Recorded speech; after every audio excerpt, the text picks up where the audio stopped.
Sans plus tarder, chers amis, je vous propose qu'on passe à la séquence suivante de l'émission et qu'on accueille le PowerPoint de Vincent.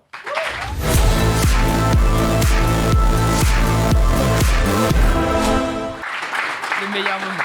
Salut Vincent. Salut. Ça va? Ça va très bien. Écoutez, même si cette semaine, il m'est arrivé quelque chose. Raconte.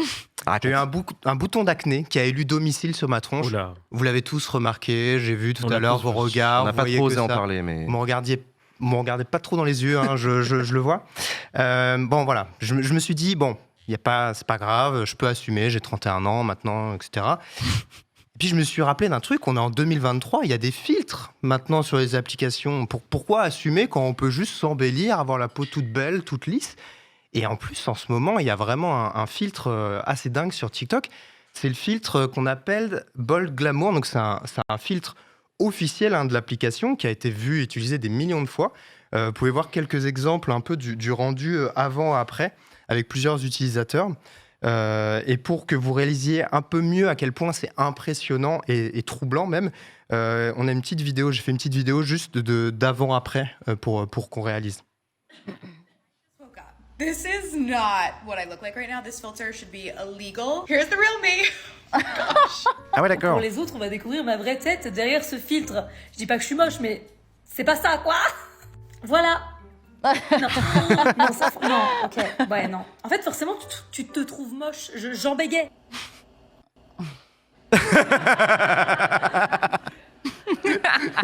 C'est génial. Voilà, donc moi quand j'ai vu ça, forcément, avec l'algorithme, j'ai eu une pression algorithmique à le tester. Et voilà, c'est vrai que c'est amusant à observer. Et puis je me dis, voilà, il faut que je teste. Et bon, j'ai emmené quelques personnes avec moi dans ce test-là. Puis on va voir un peu les résultats et ce que ça donne. Montre. Alors, petit commentaire rapide, c'est vrai que sur les hommes, l'effet est quand même moins poussé. C'est pas parce qu'on est beau de base, hein, c'est juste qu'il y a des biais C'est vrai que dans... sur les meufs, c'est Tu incroyable. me vexes un petit peu, Vincent, je te cache pas un peu. T'es déjà très beau, arrête. Moi, je suis couverture de magazine. Là, je fais la couverture de Playboy, là. Non mais Adèle. Ouais, voilà, et voilà. Enfin, je vous laisse face à vos reflets, en fait, tout simplement. Mais ce qui est fou, en plus, c'est que sur les vidéos, on le voit pas forcément sur celles que j'ai partagées, mais quand on passe la main devant son visage, ça ne s'arrête pas, en fait. C'est-à-dire que ça reste un peu comme collé au visage.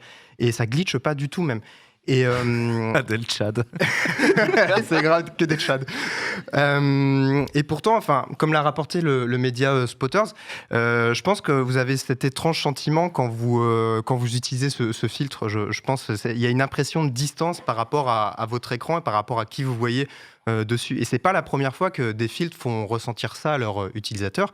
Et c'est pour ça que cette semaine, j'avais envie de me demander un petit peu quels sont les vrais effets des filtres sur nous et sur nos visages, en fait. Parce qu'en fait, c'est assez fou de se rappeler qu'il y a quelques années encore, quand on parlait de filtres, les premiers qui ont émergé sur Snapchat, on cherchait avant tout à déformer les visages, à se rajouter un chapeau, à vomir des arcs-en-ciel, ce genre de choses, ou à ressembler à ça, par exemple. Voilà. Ah, il nous manquait. Vous saviez que j'allais le mettre. Mais oui, bah oui. Vous saviez, en plus, c'est totalement justifié, ça a été validé avec la prod. Enfin, on m'a dit, vas-y, c'est normal, ça sert le propos, en fait. Donc, voilà. Mais voilà, à l'époque, les films, c'était drôle, c'était divertissant, c'était good vibe, un petit peu, comme on dit. C'était mieux avant, en fait. J'ai envie de le dire tout simplement, sur les filtres, en tout cas. Et grâce à Instagram et à son outil Spark AR, n'importe qui pouvait créer et proposer son propre filtre. Et moi-même, j'avais participé activement à ce mouvement créatif et artistique en proposant un filtre que le peuple attendait à l'époque, hein, je tiens à le dire. Oh.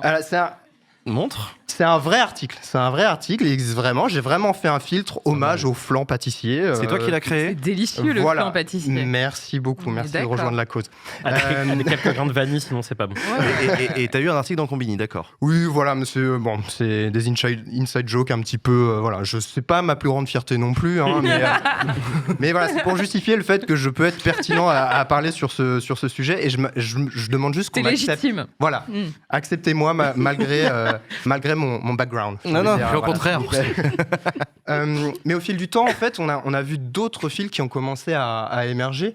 Il y a eu Voilà, des filtres qui tirent un peu nos traits, qui lissent notre peau un peu, qui ajoutent un peu de maquillage de pixels en fait. Ouais, ça j'avais déjà Et vu. une lumière assez flatteuse. Et en fait, c'est des filtres qui nous rendent beaux, ou plutôt, c'est des filtres qui nous imposent certains canons de beauté et codes esthétiques établis un petit peu dans le monde, on va dire, et notamment des codes très ancrés dans la culture occidentale. Et puis, il y a aussi des applications qui, depuis les années 2010, repoussent toujours plus loin les limites de l'impossible. Il y avait Facetune, il y avait FaceApp, il y avait Meitu, que vous voyez en haut à droite, qui ont suscité de nombreuses polémiques je me souviens. sur l'utilisation des données personnelles et de nos visages, sans pour autant vraiment affecter leur succès. Je pense qu'on a tous voulu à un moment faire le test et on a tous donné notre visage à une application. Et ça a eu beaucoup de succès donc, auprès des influenceurs et donc de nous indirectement. Et Meta avait quand même décidé en 2019 d'interdire la mise en ligne de filtres de beauté pour rendre plus beau, parce qu'ils étaient conscients quand même de l'impact potentiellement négatif. Mais sous la pression, quelques mois plus tard, ils ont réautorisé ces filtres. Pourtant, dans le même temps, il y a des scientifiques qui ont assez vite commencé à travailler sur le sujet et à parler d'un phénomène qu'ils ont appelé la Snapchat dysmorphia. Il y a plusieurs articles scientifiques qui en parlent. Il y a eu tout un tas d'articles dans les médias, parce que aussi, dès qu'il y a une panique morale, forcément, certains médias adorent aussi en parler.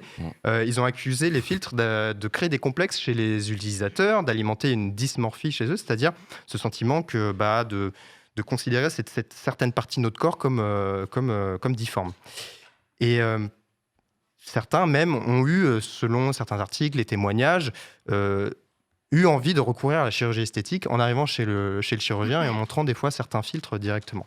Il y a Elsa Marie et Ariane Rioux qui consacrent d'ailleurs toute une partie de leur livre enquête et que vous allez recevoir dans un instant.